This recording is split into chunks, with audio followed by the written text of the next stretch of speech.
Does the mindset at all become big picture? I understand that you guys have a game coming up on Sunday, but there's also something bigger at stake. Do you think about that at all, and are there benefits of thinking about that at all?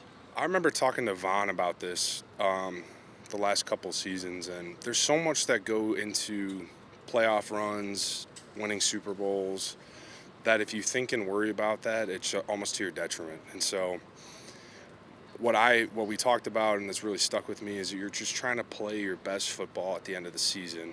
And how do you do that? You just do the best you can each week. Do you feel like you guys are getting close to your best football? I absolutely do, and I think that we're just trying to continue to ascend, that when we hit the playoffs, you are playing your best football. Taking that into account, Josh said after Cleveland that he feels like you guys are in playoff mode. And I know you guys take every team seriously, but you've got the defending Super Bowl champs coming into your building this week, 2 weeks before the playoffs start. Does that feel like sort of a benchmark for you guys that you guys can look at and say, hey, we're at this level right before this thing is about to really get started?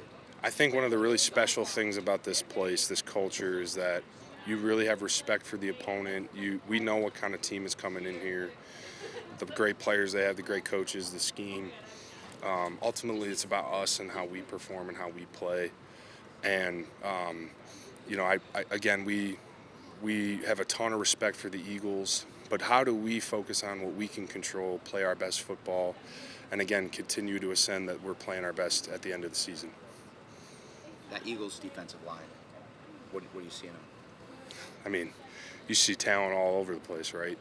And I would say that about their defense in general, is they've got tremendous players in their front, their second level, and their third level. And so, again, we're going to have to be playing our best because this is a really special defense. So, again, we have a ton of respect for this defense, the talent that they have on their front and in their defense in general. How can we continue to play our best football? Focus on the things that we can control. Hit our blocks the way we know how to play, or how to block them, and then we're going to be happy with the results at the end of the day. They haven't had Jalen Carter in a minute, and I'm sure you've gone back to previous games and watched him. So what stands out about Jalen Carter? What makes him so difficult?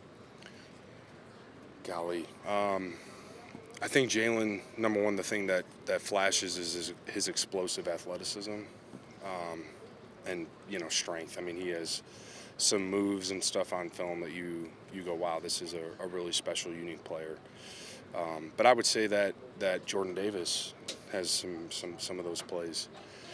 Nolan Smith and Jalen Phillips, like they just got a lot of great players. But we have the utmost respect for Jalen Carter. I think he's a tremendous player. You haven't been here the entire 7-year stretch, but what does it say about this organization that for the 7th straight season they'll be in the postseason? I think it's a credit to this culture,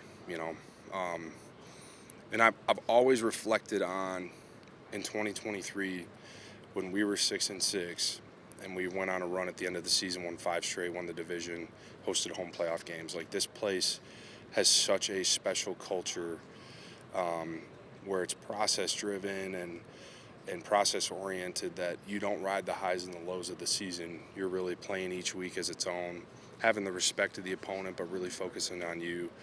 The cliches that you think of are true here. It's really a really special place.